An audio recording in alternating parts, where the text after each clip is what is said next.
ошол майсалдыктын мисалында көтөргөн маселесин колдойт. Элчи мамлекетке чет өлкөдө көрсөтө турган кызматкер. Эч убакта соцсеттерге жанагындай нерсеге элчи чыкпаш керек. Анткени этика жөнүндө закон бар. Раз мамлекеттик чиновниксиз, мамлекеттик кызматкердин этикасын бузбаш керек.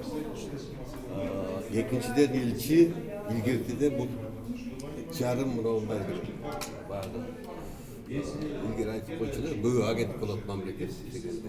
Мамлекеттин кызыкчылыгы үчүн жанын бере турган адам болуш керек. Патриот болуш керек ошо чет өлкөдө жүргөндө. Сол мамлекетти жакшы жагынан көрсөтө турган адам болуш керек.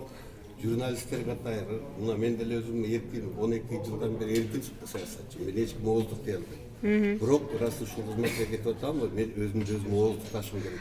Айтсаңыз, тил жагынан кандайсыз? Канча тил билесиз? Кайсы тилде эркин сүйлөйсүз? Тил это не важно. Самое главное, мамлекеттик тил билесиң, Кыргызстанды сүйөсүң ошол маселе.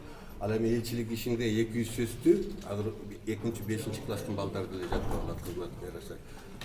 Малаягы барсам малай тилин 200 тилди жаттап алыш ичинде колдон келет.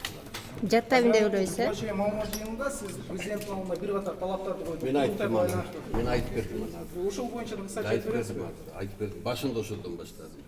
Мына биздин курултай мыйзамы каралып атат. Азыр Каныбек экөөбүз сүйлөштүк, уже кийинки жумада алып кирип атат.